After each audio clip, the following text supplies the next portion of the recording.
Hi friends, welcome back to my channel. ನಾನು ರಾಣಿ ನಾಗಣ್ಣ. ಬನ್ನಿ, ಇವತ್ತು ಕಲಾಂಚೋ ಪ್ಲ್ಯಾಂಟ್ಗಳನ್ನು ಬೆಳೆಸುವ ವಿಧಾನದ ಬಗ್ಗೆ ಸ್ವಲ್ಪ ಮಾಹಿತಿಯನ್ನು ತಿಳ್ಕೊಳ್ಳೋಣ. ಯಾರೆಲ್ಲ ನನ್ನ ಚಾನಲ್ನ ಸಬ್ಸ್ಕ್ರೈಬ್ ಮಾಡದೆ ವಿಡಿಯೋವನ್ನು ನೋಡ್ತೀರಾ ಅಂಥವರು ದಯವಿಟ್ಟು ಸಬ್ಸ್ಕ್ರೈಬ್ ಮಾಡಿಕೊಂಡು ವಿಡಿಯೋವನ್ನು ನೋಡಿ. ನೀವು ಮಾಡುವಂತಹ ಸಬ್ಸ್ಕ್ರೈಬ್ ನಮಗೆ ತುಂಬ ಇಂಪಾರ್ಟೆಂಟ್ ಆಗಿರುತ್ತೆ. ಹಾಗೆ ಮುಂದಿನ ವಿಡಿಯೋಗಳನ್ನು ಮಾಡೋದಕ್ಕೆ ಉತ್ತೇಜನವನ್ನು ಕೊಡುತ್ತೆ. ಹಾಗಾಗಿ ಎಲ್ಲರೂ ಸಬ್ಸ್ಕ್ರೈಬ್ ಮಾಡಿಕೊಂಡು ಲೈಕ್ ಬಟನ್ನ ಪ್ರೆಸ್ ಮಾಡೋದರ ಮೂಲಕ ನಮ್ಮನ್ನು ಪ್ರೋತ್ಸಾಹಿಸಿ ಅಂತ ಕೇಳ್ತಾ ವಿಡಿಯೋವನ್ನು ಸ್ಟಾರ್ಟ್ ಮಾಡೋಣ. ಬನ್ನಿ. ಈ ದಿನ ಕಲಾಂಚೋ ಪ್ಲ್ಯಾಂಟ್ಗಳನ್ನು ಬೆಳೆಸುವ ವಿಧಾನದ ಬಗ್ಗೆ ಮಾಹಿತಿಯನ್ನು ತಿಳ್ಕೊಳ್ಳೋಣ. ಕಲಾಂಚೋ ಪ್ಲ್ಯಾಂಟ್ ಇದೊಂದು ಚಳಿಗಾಲದಲ್ಲಿ ಹೂ ಬಿಡುವಂತಹ ಗಿಡವಾಗಿರುತ್ತೆ. ಇದು ಒಂದು ವಿಂಟರ್ ಪ್ಲ್ಯಾಂಟ್ ಅಂತ ಹೇಳ್ಬೋದು. ಚಳಿಗಾಲದಲ್ಲಿ ತುಂಬ ಹೂಗಳನ್ನು ಕೊಡುವಂತಹ ಗಿಡಗಳ ಪಟ್ಟಿಯಲ್ಲಿ ಕಲಾಂಚೋ ಪ್ಲ್ಯಾಂಟನ್ನು ಕೂಡ ನಾವು ಸೇರಿಸಬಹುದು. ಕಲಾಂಚೋ ಪ್ಲ್ಯಾಂಟ್ಗಳಲ್ಲಿ ಸುಮಾರು ರೀತಿಯ ಬಣ್ಣಗಳಲ್ಲಿ ಹೂಗಳನ್ನು ನಾವು ನೋಡಬಹುದು. ಆದರೆ ತುಂಬ ಹೆಚ್ಚು ಬಣ್ಣಗಳಲ್ಲಿ ಹೂವನ್ನು ಹೊಂದಿರುವಂತಹ ಗಿಡಗಳು ಇದೆ. ಆದರೆ ನನ್ನ ಬಳಿ ರೆಡ್ ಕಲರ್ ಇದೆ, ಹಾಗೆ ಹಳದಿ ಕಲರ್ ಇದೆ. ಹಳದಿ ಕಲರ್ ಬಂದು ಡಬಲ್ ಪೆಟಲ್ಸ್ ಹೂವಾಗಿರುತ್ತೆ. ರೆಡ್ ಬಂದು ಹಳೆಯ ಕಾಲದ ಸಿಂಗಲ್ ಪೆಟಲ್ಸ್ ಹೂವಿನ ಗಿಡವಾಗಿದೆ ನನ್ನ ಹತ್ರ. ಈ ಎರಡೂ ಗಿಡ ನನ್ನ ಹತ್ರ ಇದೆ. ಈ ಎರಡೂ ವೆರೈಟಿ ಗಿಡಗಳ ಜೊತೆಗೆ ಇನ್ನೂ ಅನೇಕ ರೀತಿಯ ವೆರೈಟಿ ಕಲರ್ಸ್ ಆಫ್ ಹೂಗಳನ್ನ ಕೊಡುವಂತಹ ಗಿಡಗಳನ್ನು ನಾವು ನರ್ಸರಿಗಳಲ್ಲಿ ನೋಡಬಹುದು. ಹಾಗೆ ಈ ಎರಡೂ ಗಿಡದ ಎಲೆಗಳು ಕೂಡ ಸ್ವಲ್ಪ ವಿಶೇಷ ರೀತಿಯಲ್ಲೇ ಇದೆ. ಇದು ನೋಡಿ, ಒಂದು ರೀತಿ ಇದ್ದರೆ ಇದು ಒಂದು ರೀತಿ ಸ್ಪೂನ್ ಥರ ಇದೆ ಎಲೆ. ಈ ಗಿಡದ ಎಲೆ ಹಳೆ ಕಾಲದ್ದು ಸ್ಪೂನ್ ರೀತಿ ಎಲೆಯನ್ನು ಹೊಂದಿದೆ. ಈ ಗಿಡಗಳು ಎಲ್ಲ ನರ್ಸರಿಯಲ್ಲೂ ಸೀಸನಲ್ ಪ್ಲ್ಯಾಂಟ್ ಆಗಿರೋದ್ರಿಂದ ಇದು ಅಕ್ಟೋಬರ್ ನವಂಬರ್ ತಿಂಗಳಲ್ಲಿ ಈ ಗಿಡಗಳು ಸಿಗೋದಕ್ಕೆ ಶುರುವಾಗ್ತವೆ. ಏಕೆಂದರೆ ಇದು ಫ್ಲವರ್ ಇಲ್ಲದೆ ಇರೋದ್ರಿಂದ ಗಿಡ ತಗೊಳ್ಳೋರ್ಗೂ ಕೂಡ ಹಿಂಸೆ ಆಗುತ್ತೆ ಅಂತೇಳಿ ಎಲ್ಲ ಕಾಲದಲ್ಲೂ ನರ್ಸರಿಗಳಲ್ಲಿ ಸಾಮಾನ್ಯವಾಗಿ ಈ ಗಿಡ ಸಿಗೋಲ್ಲ. ಅಕ್ಟೋಬರಿಂದ ಈ ಗಿಡ ನರ್ಸರಿಗಳಲ್ಲಿ ಸಿಗೋದಕ್ಕೆ ಸ್ಟಾರ್ಟ್ ಆಗುತ್ತೆ. ಒಟ್ಟಿನಲ್ಲಿ ನಾವು 50-60 ರೂಪಾಯಿ ಕೊಟ್ಟು ಗಿಡವನ್ನು ತೊಗೊಂಡು ಬಂದರೂ ಏನು ತೊಂದರೆ ಇಲ್ಲ. ತೊಗೊಂಡು ಬಂದ ನಂತರ ನಾವು ನಮ್ಮ ಮನೆಯಲ್ಲಿ ನೋಡಿ ಈ ರೀತಿ ತೊಗೊಬಂದ್ರೂ ಇಲ್ಲೇ ಹೊಸ ಗಿಡಗಳು ಅಲ್ಲಲ್ಲೇ ಆರಂಭವಾಗ್ತವೆ. ಈ ರೀತಿ ಆ ಗಿಡಗಳನ್ನು ನಾವು ಕಟ್ ಮಾಡಿ ಬೇರೆ ಕಡೆ ಹಾಕ್ಕೊಂಡ್ರೂ ನಮಗೆ ಹೊಸ ಗಿಡಗಳು ಇಲ್ಲೇ ಸಿಗ್ತವೆ. ನಾವೇನು ಇದನ್ನು ನರ್ಸರಿಯಿಂದ ತಂದ ತಕ್ಷಣ ನಾವು ರಿಪಾರ್ಟ್ ಮಾಡಬೇಕು ಅಂತೇನಿಲ್ಲ. ನರ್ಸರಿಯಿಂದ ತರುವಾಗ ಹೆಚ್ಚು ಮೊಗ್ಗಿರುವಂತಹ ಗಿಡವನ್ನು ಆಯ್ಕೆ ಮಾಡ್ಕೊಂಡು ತಗೊಂಡು ಬಂದು ಅದನ್ನು ನಾವು ಹಾಗೇ ಇಟ್ಟಿದ್ದು ಹೂವಿನ ಸೀಸನ್ನೆಲ್ಲ ಈ ರೀತಿ ಒಣಗಿ ಮುಗಿದ ನಂತರ ಇದರಲ್ಲಿ ನಾವು ಒಂದೊಂದು ಕಟ್ಟಿಂಗ್ಸ್ಗಳನ್ನು ತೆಗೆದು ಬೇರೆ ಕಡೆ ನೆಟ್ಕೊಳ್ಳೋದ್ರಿಂದ ನಮಗೆ ಅದರಲ್ಲೇ ಒಳ್ಳೊಳ್ಳೆ ಗಿಡಗಳು ಕೂಡ ಸಿಗ್ತವೆ. ಹಾಗಾಗಿ ನರ್ಸರಿಯಿಂದ ನಾವು 50-60 ರೂಪಾಯಿ ಕೊಟ್ಟು ಗಿಡ ತೊಗೊಂಡು ಬಂದ್ರೂ ನಾವು ಅದನ್ನು ರಿಪಾರ್ಟ್ ಮಾಡೋದನ್ನು ಸ್ವಲ್ಪ ಲೇಟಾಗಿ ರಿಪಾರ್ಟ್ ಮಾಡಿದ್ರು ಪರವಾಗಿಲ್ಲ. ಆದರೆ ನಾವು ಇದನ್ನು ಸ್ಟೆಮ್ಮಿಂದನೇ ರಿಪಾರ್ಟ್ ಮಾಡ್ಕೋಬೇಕು, ಪ್ರೊಪಗೇಷನ್ ಮಾಡಬೇಕಂತೇನಿಲ್ಲ. ಈ ರೀತಿ ಕಟ್ಟಿಂಗಿಂದನೂ ಕೂಡ ನಾವು ಪ್ರೊಪಗೇಷನ್ ಮಾಡ್ಕೋಬೋದು. ಅಯ್ಯೋ ನೋಡಿ, ಈ ರೀತಿ ಮುಟ್ಟಿದ ತಕ್ಷಣ ಬೀಳ್ತಾ ಇರುತ್ತೆ. ಇದೇ ನಮಗೆ ಹೊಸ ಗಿಡ ಆಗಿ ಸಿಗುತ್ತೆ. ಹಾಗಾಗಿ ಇದ್ರದ್ದು ಪ್ರೊಪಗೇಷನ್ನು ಕೂಡ ತುಂಬ ಈಸಿನೇ, ಗಿಡ ಮಾಡ್ಕೊಳ್ಳೋದು ತುಂಬ ಈಸಿನೇ. ಹಾಗಾಗಿ ಇದು ಒಂದು ಪರ್ಮನೆಂಟ್ ಪ್ಲ್ಯಾಂಟ್ ಅಂತ ನಾವು ಹೇಳ್ಬೋದು. ತೊಗೊಂಡು ಬಂದರೂ ಕೂಡ ದುಡ್ಡು ಕೊಟ್ಟು ತಂದ್ರೂ ಲಾಸ್ ಇಲ್ಲ. ಇದೊಂದು ಪರ್ಮನೆಂಟ್ ಪ್ಲ್ಯಾಂಟಾಗಿ ನಮ್ಮ ಮನೆಯಲ್ಲಿ ಉಳಿಯುತ್ತೆ.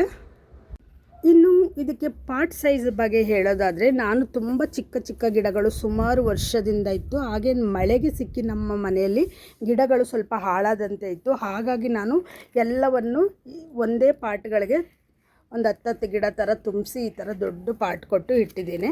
ಆದರೆ ಇಷ್ಟು ದೊಡ್ಡ ಪಾಟ್ ಕೊಡಬೇಕಂತೇನಾಗತ್ತೆ ಇಲ್ಲ. ನೀವಿಲ್ಲಿ ನೋಡ್ಬೋದು, ಇಲ್ಲಿ ಮಣ್ಣೇ ಇಲ್ಲ. ಎಷ್ಟು ಚಿಕ್ಕ ಪಾಟ್, ಒಂದು 4-5 ಇಂಚ್ ಪಾಟಲ್ಲಿ ಈ ಗಿಡ ಇದೆ. ನೀವು ಈ ಪಾಟ್ನ ಗಿಡದ ಸೈಜ್ನ ಅಳತೆಗೆ ತಕ್ಕಂತೆ ನಾವು ಪಾಟ್ನ ಇನ್ಕ್ರೀಸ್ ಮಾಡ್ತಾ ಹೋಗ್ಬೋದು. ಹಾಕುವಂತಹ ಕಾಲದಲ್ಲೇ ನಾವು ದೊಡ್ಡ ಪಾಟ್ ಕೊಡಬೇಕು ಅನ್ನೋದೇನಿಲ್ಲ. ಡಿಪೆಂಡ್ಸ್, ಗಿಡದ ಹೈಟಿಗೆ ತಕ್ಕಂತೆ ಪಾಟ್ ಕೊಡ್ಬೋದು. ನಾನು ಯಾವಾಗಲೂ ಇಷ್ಟು ದೊಡ್ಡ ಪಾಟ್ಗಳನ್ನ ಕೊಟ್ಟಿರಲಿಲ್ಲ.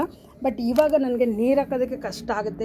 ಚಿಕ್ಕ ಪಾಟ್ಗಳಲ್ಲಿ, ಈ ರೀತಿ ಪಾಟ್ಗಳಲ್ಲೇ ನಾನು ತುಂಬ ಹಾಕಿಟ್ಟಿದ್ದೆ. ಬಟ್ ಅದೇನಾಗುತ್ತೆ, ನಮಗೆ ನೀರು ಹಾಕುವಾಗ ಕಷ್ಟ ಅನ್ನಿಸ್ತಾಯಿತ್ತು. ಅದಕ್ಕೋಸ್ಕರ ನಾನು ಆಮೇಲೆ ಈ ಥರ ಬುಷಿಯಾಗಿದ್ದರೆ ನೋಡೋದಕ್ಕೂ ಪಾಟ್ನ ತುಂಬ ಚೆನ್ನಾಗಿ ಕಾಣುತ್ತೆ ಹೂ ಬಿಟ್ಟಾಗ ಅಂಥೇಳಿ ನಾನು ಈ ರೀತಿ ದೊಡ್ಡ ಪಾಟ್ ಕೊಟ್ಟಿದ್ದೇನೆ. ಬಟ್ ಇವನ್ನ 4 ಇಂಚು ಪಾಟ್ಗಳಲ್ಲಿ ಗಿಡದ ಅಳತೆಗೆ ತಕ್ಕಂತೆ ನಾವು ಪಾಟ್ ಸೈಜ್ನ ಕೊಟ್ಟರೆ ಸಾಕು. ಚಿಕ್ಕ ಚಿಕ್ಕ ಪಾಟ್ಗಳಲ್ಲಿಯೂ ಕೂಡ ಈ ಗಿಡಗಳನ್ನು ಬೆಳಿಬಹುದು. ಇದಕ್ಕೆ ಸನ್ಲೈಟ್ ಬಗ್ಗೆ ಹೇಳೋದಾದರೆ ಇದಕ್ಕೆ ತುಂಬ ಬಿಸಿಲು ಕೊಡಬೇಕು. ಬಿಸಿಲು ಕೊಡಲಿಲ್ಲ ಅಂದರೆ ಈ ಗಿಡ ಹೂವೇ ಬಿಡಲ್ಲ. ಹೂ ಬಿಡೋವರೆಗೆ ಈ ಗಿಡ ಬಿಸಿಲಲ್ಲೇ ಇರಬೇಕು. ಸುಮಾರು 4-5 ಗಂಟೆಗಳ ಕಾಲ ಈ ಗಿಡಕ್ಕೆ ಬಿಸಿಲು ಬೇಕು. ನಾನಂತೂ ಇದನ್ನು ಪರ್ಮನೆಂಟಾಗಿ ಬಿಸಿಲಲ್ಲೇ ಇಟ್ಬಿಟ್ಟಿದ್ದೀನಿ. ನೆರಳು ಅಂತ ನಾವು ಎಲ್ಲಿಟ್ಕೊಳ್ಳೋದಕ್ಕೆ ಸಾಧ್ಯ? ಹಾಗಾಗಿ ಇದನ್ನು ಪರ್ಮನೆಂಟಾಗಿ ಬಿಸಿಲಲ್ಲೇ ಇಟ್ಟಿದ್ದೀನಿ. ಇದು ಹೂ ಬಿಟ್ಟ ನಂತರ ನಾವು ಇದನ್ನು ನೆರಳಿಗೆ ನಾವು ಮನೆಯ ಇಂಡೋರಲ್ಲೂ ಕೂಡ ಇಟ್ಕೋಬೋದು, ಬಾಲ್ಕನಿಗಳಲ್ಲಿ ಇಟ್ಕೋಬೋದು, ಶೆಮಿ ಸೈಡಲ್ಲಿ ಕೂಡ ನಾವು ಇಟ್ಕೊಳ್ಬೋದು. ಆದರೆ ಇದಕ್ಕೆ ಬಿಸಿಲಿಲ್ಲ ಕೊಡಲಿಲ್ಲ ಅಂದರೆ ಈ ಗಿಡ ಹೂವೇ ಬರಲ್ಲ. ಹೂ ಬರಬೇಕು ಅಂದರೆ ಬಿಸಿಲು ಇದಕ್ಕೆ 4-5 ಗಂಟೆ ಜೋರು ಬಿಸಿಲು ಸಿಗುವಂಥ, ಈ ರೀತಿ ಬಿಸಿಲು ಸಿಗುವಂತಹ ಜಾಗದಲ್ಲೇ ನಾವು ಈ ಗಿಡಗಳನ್ನು ಇಡಬೇಕಾಗತ್ತೆ. ಹೂ ಬಂದ ನಂತರ ಬೇಕಾದರೆ ನಾವು ಎಲ್ಲಿಗೆ ಬೇಕಾದರೂ ಈ ಗಿಡಗಳನ್ನು ಶಿಫ್ಟ್ ಮಾಡಿಕೊಳ್ಬಹುದು. ಇವಕ್ಕೆ ನೀರಿನ ಬಗ್ಗೆ ಹೇಳೋದಾದರೆ ಇದಕ್ಕೆ ನೀರನ್ನ ತುಂಬ ಕಡಿಮೆ ಹಾಕಿದ್ರೂ ನಡೆಯುತ್ತೆ. ಇದು ಕೂಡ ಒಂದು ರೀತಿ ಸಕ್ಯುಲೆಂಟ್ ಜಾತಿಗೆ ಸೇರಿದಂತಹ ಗಿಡ. ನೋಡ್ಬೋದು, ಎಲೆಗಳು ತುಂಬ ದಪ್ಪ ದಪ್ಪ ಇದೆ, ದಪ್ಪ ದಪ್ಪ ಎಲೆಗಳನ್ನು ಹೊಂದಿದೆ ಇದು. ಹಾಗೆ ಇದ್ರ ಸ್ಟೆಮ್ಮು ಕೂಡ ತುಂಬ ಸಾಫ್ಟ್ ಆಗಿರುತ್ತೆ. ಈಗ ನೋಡಲಿಲ್ವಾ, ಹಿಂಗೆ ಕೈ ಹಾಕಿದ ತಕ್ಷಣ ಮುರಿದು ಬೀಳೋ ಅಂತಹ ರೀತಿ ಇರುತ್ತೆ. ಹಾಗಾಗಿ ಇದಕ್ಕೂ ಕೂಡ ನಾವು ತುಂಬ ನೀರು ಹಾಕುವಂತಹ ಅಗತ್ಯವಿಲ್ಲ. ಸ್ವಲ್ಪ ನೀರು ಕೊಟ್ರೇ ಸಾಕು. ಅಂದರೆ 2 ಡೇಸ್ಗೆ ಒಂದು ಸರಿ ನೀರು ಹಾಕಿದ್ರೂ ಈ ಗಿಡ ಚೆನ್ನಾಗಿ ಸರ್ವೈವ್ ಆಗುತ್ತೆ. ಹಾಗೆ ಮಳೆಗಾಲದಲ್ಲಿ ಇದಕ್ಕೆ ಸಾಧ್ಯವಾದಷ್ಟು ಗಿಡದ ಮೇಲೆ ನೀರು ಬೀಳದೇ ಇರೋ ರೀತಿ ನೋಡ್ಕೊಳ್ಬೇಕಾಗುತ್ತೆ. ಮಳೆಗಾಲಕ್ಕೆ ಏನಾದ್ರು ಸಿಗಾಕೋತು ಅಂದರೆ ಗಿಡ ಕೊಳೆಯುವಂಥ ಚಾನ್ಸಸ್ ಇರುತ್ತೆ. ಸಮ್ಟೈಮ್ ಕೊಳೆತು ನಮಗೆ ಹೊಸ ಗಿಡ ಸಿಗೋದೇ ಇಲ್ಲ, ಅಲ್ಲೇ ಕೊಳೆತು ಹಾಳಾಗುತ್ತೆ.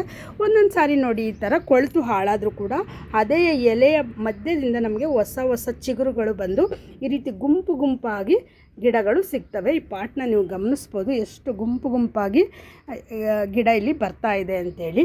ಇದು ಮಳೆಗೆ ಸಿಕ್ಕಿರುವಂತಹ ಗಿಡ.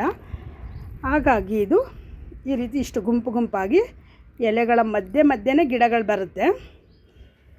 ಹಾಗಾಗಿ ಇದಕ್ಕೆ ಗಿಡದ ಮೇಲೆ ನೀರು ಬಿಡಬಾರ್ದು, ಹಾಗೆ ಹೂವಿನ ಮೇಲೂ ಕೂಡ ನೀರು ಬಿಡಬಾರ್ದು. ಹೂವಿನ ಮೇಲೆ ನೀರು ಬಿದ್ದರೂ ಕೂಡ ಈ ರೀತಿ ಹೂವು ಒಣಗೋದಕ್ಕೆ ಸ್ಟಾರ್ಟ್ ಆಗುತ್ತೆ.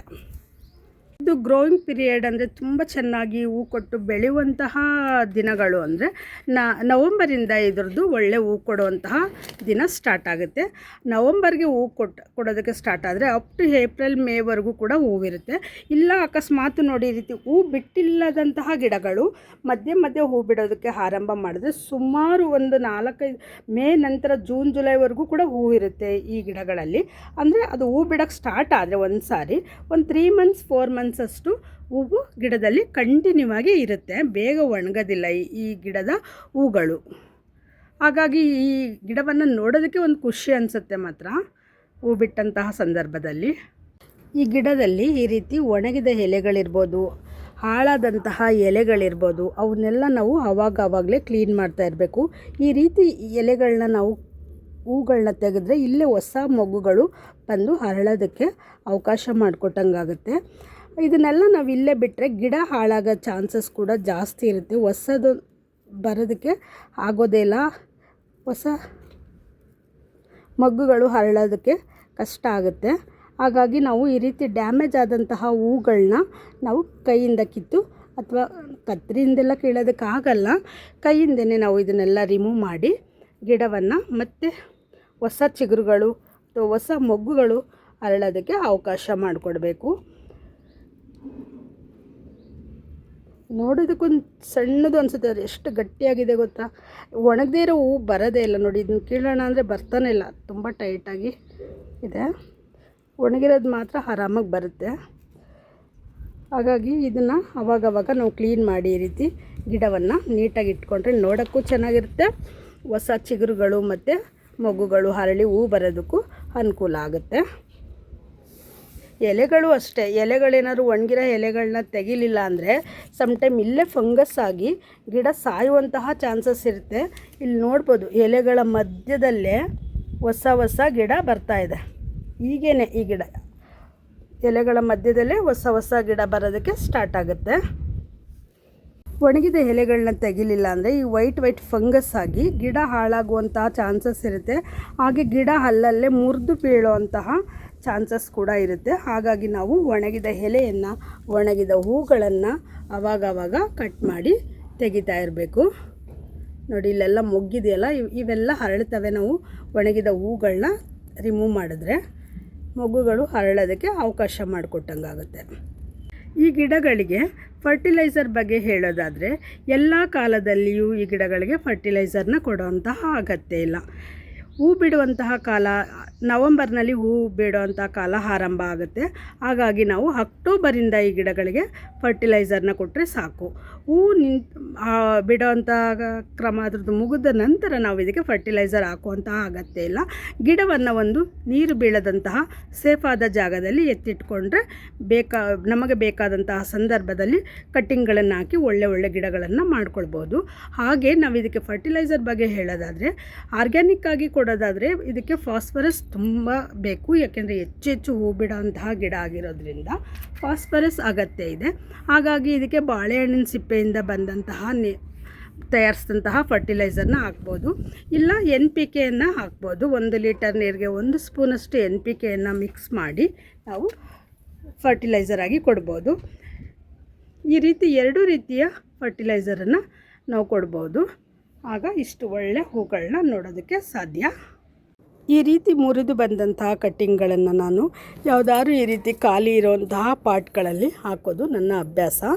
ಇದಕ್ಕೇನು ತುಂಬ ಸ್ಪೆಷಲ್ಲಾಗಿ ಪಾಟಿಂಗ್ ಮಿಕ್ಸ್ ಬೇಕು ಅಂತೇನಿಲ್ಲ. ಯಾಕೆಂದರೆ ಇದು ತುಂಬ ಕೊಕೊಫಿಟ್ ಏನು ಹಾಕಬೇಕಾಗಿಲ್ಲ. ಬರೀ ಮಣ್ಣಲ್ಲೂ ಕೂಡ ನಾವು ಈ ಗಿಡವನ್ನು ನಾವು ಪಾಟಿಂಗ್ ಮಿಕ್ಸ್ ಆಗಿ ತೊಗೊಂಡು ಹಾಕ್ಬೋದು. ನಾನು ಯಾವಾಗಲೂ ಇದಕ್ಕೆ ಪಾಟಿಂಗ್ ಮಿಕ್ಸ್ನ ಬರೀ ಜಾಸ್ತಿ ಮರಳು ಮಿಕ್ಸ್ ಮಣ್ಣನ್ನೇ ಜಾಸ್ತಿ ತೊಗೊಂಡು ಈ ಗಿಡಗಳನ್ನು ರೀಪಾಟ್ ಮಾಡೋವಂಥದ್ದು. ಫ್ರೆಂಡ್ಸ್, ಇದುವರೆಗೆ ನನಗೆ ಈ ಗಿಡವನ್ನು ಬೆಳೆಸುವ ವಿಚಾರದಲ್ಲಿ ನನಗೆ ಗೊತ್ತಿರುವಷ್ಟು ಮಾಹಿತಿಯನ್ನು ನಿಮ್ಮ ಹತ್ರ ಶೇರ್ ಮಾಡಿದ್ದೀನಿ. ಮಾಹಿತಿ ನಿಮಗೆಲ್ಲ ಇಷ್ಟ ಆದರೆ ವಿಡಿಯೋಗೆ ಒಂದು ಲೈಕ್ ಕೊಟ್ಟು ಹಾಗೆ ಹೈಪ್ ಬಟನ್ನ ಕ್ಲಿಕ್ ಮಾಡಿ ಹೈಪ್ ಪಾಯಿಂಟ್ ಕೊಡುವುದರ ಮೂಲಕ ಪ್ರೋತ್ಸಾಹಿಸಿ ಅಂತ ಹೇಳಿ, ಇದುವರೆಗೆ ವಿಡಿಯೋವನ್ನು ನೋಡಿದ್ದಕ್ಕಾಗಿ ಎಲ್ಲರಿಗೂ ಧನ್ಯವಾದಗಳು.